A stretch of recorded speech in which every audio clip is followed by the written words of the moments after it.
Hi, everyone. Welcome back to Wall Street Silver. Joining us today is the founder and managing director of Matterhorn Asset Management and Gold Switzerland, the legend Egon von Greyerz. Welcome back, sir. Ivan, thank you very much. Good to see you again, and even better to speak to you. So we'll look forward to that. Yeah, thank you. It's a pleasure having you back on Wall Street Silver. So, Egon, the world's on fire. Most of the major markets are in disarray. Was it the war, the pandemic, or is the biggest reason for all the chaos ultimately the central bank's printing of fiat? What do you lean towards? Well, all these events belong together, really. But it's clearly the debt and the absolute mess of the financial system that it starts with, and then the war and disease and everything follows.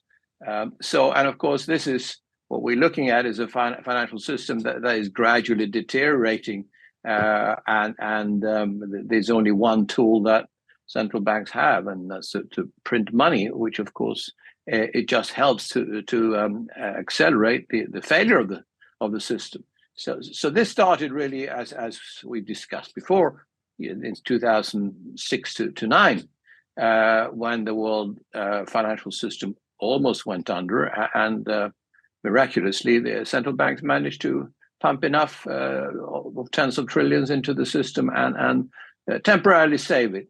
So what we're seeing now is really all of that coming back, but of course coming back, 10 times worse or more. You're talking about global debt being around 100 trillion at the turn of the century, and now it's 300 trillion.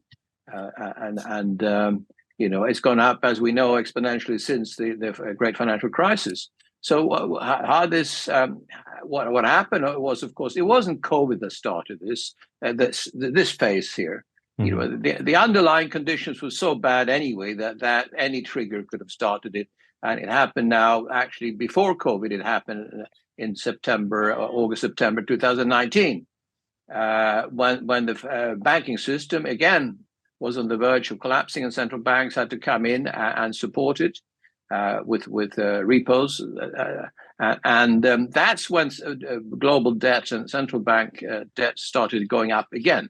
And then as COVID started in the beginning of 2020, that was a convenient excuse for central bankers to pump more money into the system, which absolutely needed the money, because the whole of the financial system is going on stilts, and stilts in quicksand. And in the end, it has no chance of getting out of there, however much money they print, because as we know, the more money they print, the less value that money will have. And that's such an obvious point. Most people, central bankers don't understand it, or they don't want to understand it. When they said a couple of years ago, when both Lagarde and Powell said that this inflation is temporary. Well, because if you print tens of trillions of money, it obviously will diminish the value of that money. Right. If you have a money supply of 100 and you add another 100, you're not going to be worth 200. You're worth half of what the money's worth half. I mean, that's so obvious. So that's really to round it off. That's the reason. The reason is not COVID. That's just the thing is, when the end of we get to the end of the cycle, all the horrible things that could happen will happen. And that's why COVID was part of that. War is part of that. We know that that war is always started, especially when the financial situation is dire, and then that's another reason to print more money. And now, of course, the US and also Europe is sending money and weapons hand over fist to Ukraine, right? With no intent whatsoever to try to create a peace. Why do you think that is, Egon? Sorry for cutting you off, but why do you think nobody is going out there and making peace? Like literally nobody. Well, that's so sad. It really saddens me so much that there is zero desire. And well, I mean, the arguments we hear, and I think that's credible, is that the U.S. wants war with Russia. The U.S. does not want Germany and Russia to be too close and become a power center. Mhm. So they're basically by cutting off the Russian energy to Europe, which cannot survive without it. Let's face it. Germany has agreed to the sanctions, and therefore the rest of Europe, and even the UK, who's not in the EU, they've Right. agreed to the sanctions, and they're basically committing suicide. And the European continent is now going to sink very, very rapidly into a quagmire, which they won't come out of for years, because the whole of the industrial apparatus is not functioning properly, and they haven't got enough food, or we haven't got enough food in Europe. So far, people still eat, but in many countries, normal people haven't got a lot of money, and they can only afford one meal a day, for example. Wow. So there are not shortages yet of food, more than some items in some countries, but the food prices are now at a level, combined, of course, with energy, as we know, that most people can't afford to live a normal life. So the whole point. I mean, I have lots of views on what's happening with Ukraine, but I think it's a terrible situation, and it's first of all the money and the weapons are being sent. From what I understand, of course, I have no proof, but is that a lot of that money disappears into corruption of some kind. And secondly, a lot of the weapons also reach other type of markets, black markets, rather than Right. than the Ukraine itself. And I think the suffering and the number of, I mean, I read figures that there are about 400,000 Ukrainians that have died, mainly soldiers. We don't know, because we only hear Western propaganda. Yeah. We would never hear the truth, so we don't know what's happening. But one thing is certain: Russia will not lose that war. They are not going to lose the war, and therefore, it will extend for possibly a very long time. And as long as it extends, the risk always, of course, escalates and exponentially. And you also probably seen that there is no ammunition around in the world. America is run out of ammunition, Yeah, I've even seen to that. send to Ukraine. It's incredible what's happening just for one small war. So Yeah. let me change the subject a little bit. You're based in Switzerland, and what's been in the news recently is, of course, Credit Suisse.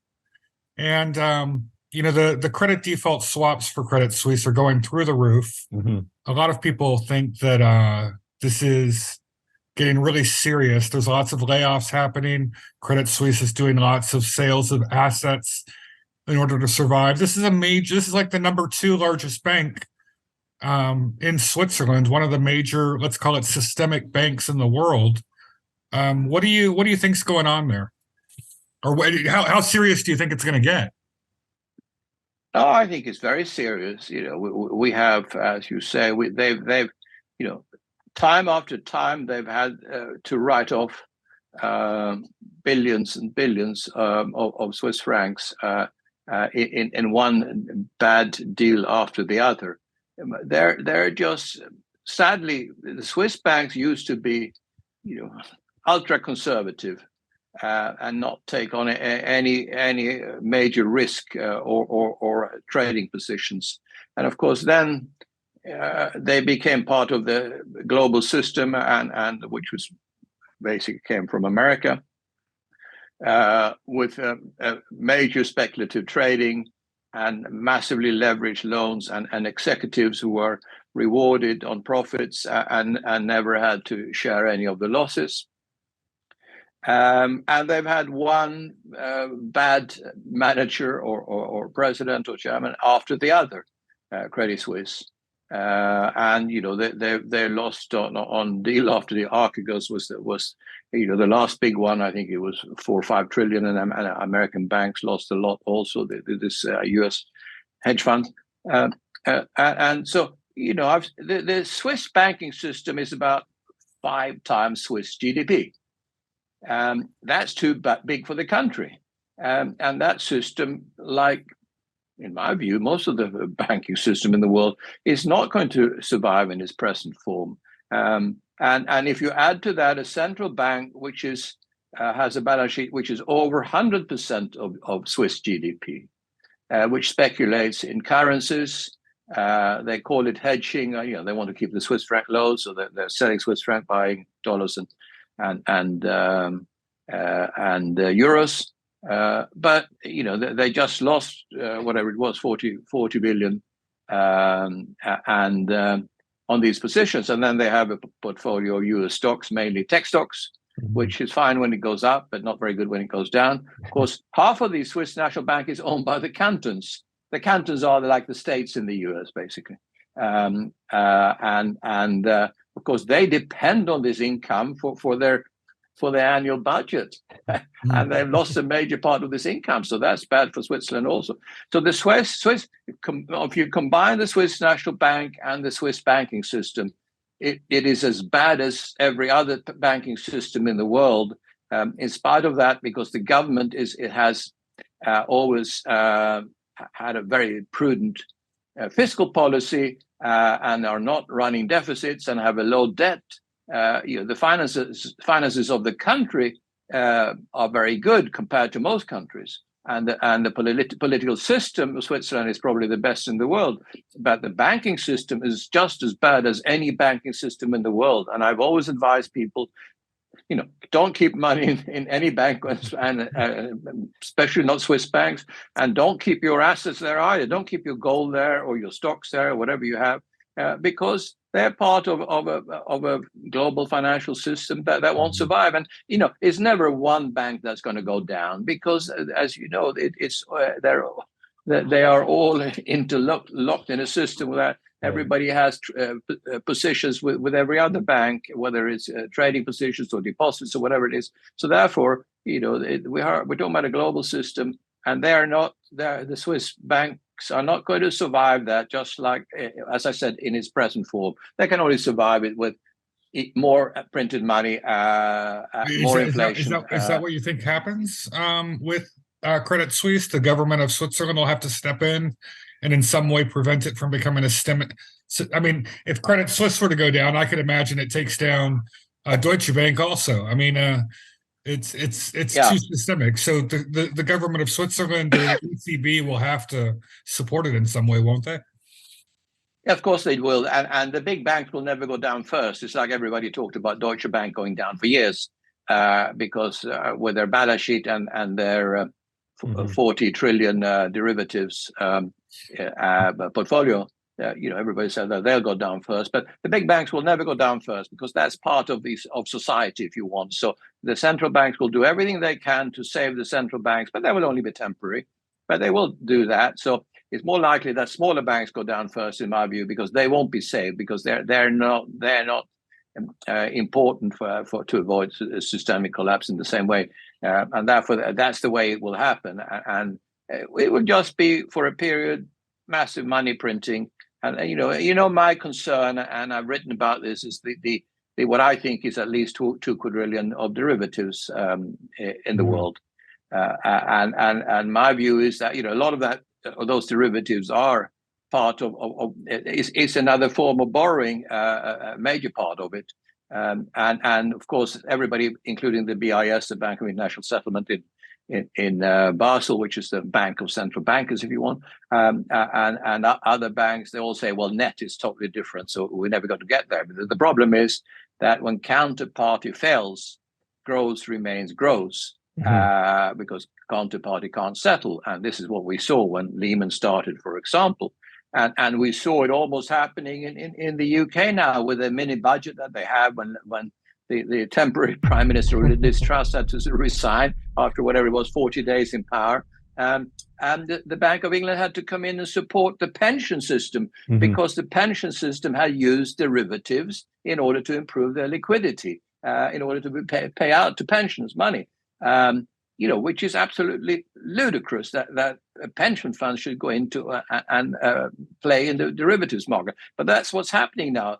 Derivatives are now part of the system, totally of the banking system, if you want. And I think the only problem with them is that they are very, very much also in the shadow banking system. So they're not reported in the same way. And there are a lot of other players outside the banks in the derivative market, like hedge funds. I think that a lot of that liability at this point will at some point become debt. And that will again be money that central banks will have to print. And that's why I believe at some point, we could reach a hyperinflationary situation with masses of money printed in order to make a last attempt to save the financial system, which of course they can't do, but they will try. Well, you mentioned hyperinflation, but here just now this Bloomberg article was just out the other day, and it's kind of funny headline. Stagflation is just what the economy needs. The Federal Reserve should aim for a period of elevated unemployment and inflation. I mean, have you ever heard something so? That's quite a take. That sounds. First of all, the Federal Reserve does not achieve anything of what they set out to achieve ever. And the market does everything for them. They spend 10 years to get inflation from 0 to 2%, and all of a sudden it goes to 8 or 10%, and they haven't got a clue why, and they still believe then that that's just temporary or transitory, as they call it. And now they're saying they're going to get it down to 2% again. I mean, they're dreaming. Stagflation is just a nice way of saying we're going to just have an orderly, slow inflation, and that will, get rid of the debt, etc. That is nonsense. Stagflation is, of course, a combination of inflation and a declining economy, if you want. But I think it will be worse than that. I think it will be a very high inflation and possibly a hyperinflation, and I think it'll be a collapsing economy. Sadly, I'm not a Cassandra. I'm not sitting here forecasting with certainty. Cassandra knew the outcome always, because it always happened. But her problem was that she had a curse. So nobody believed her when she made these forecasts. But she was always right. Our audience believes you. Our audience believes you. You're not the I doubt it, but some of them do. But because otherwise they wouldn't listen, because they would think it was all drivel. But yes, many believe. But it's I don't want to believe it either. Nobody can forecast the future.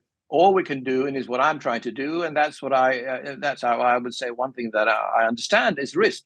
I'm looking at risk, and based on the risk that I see, I look at what the potential consequences are. And as I see this risk being potentially incredibly high today, exponentially higher than it was when the great financial crisis started in 2006, and therefore the risk is also exponentially higher. And that's why the events that I have been forecasting, there's a high risk that they will happen. I hope they won't, but I don't see anyone or any central bank or any government can actually do anything about this. You can't. The Humpty has fallen down, and you can't repair him again. Egon, thank you very much for joining us today. We really appreciate it. The audience loves hearing from you, and let's definitely touch base again in the next few months. Yeah, well, thank you. I'm a little bit worried that I've come with so much bad news, but it's news based on analysis, and it's news or forecast, if you want, a potential projection based on the risk that there is, I see in the system, and that central banks and government has now created. And therefore, that's what we've got to worry about. And then, as I always say, the most important thing is to help other people and help you, have a group of family and friends. That's the most important thing. None of us own enough gold or silver. That's all I know. None of us have enough. What's coming? Take care, Absolutely. Egon. That helps too. Okay. All right. Good to speak to you both. Thank you very much. Thank you.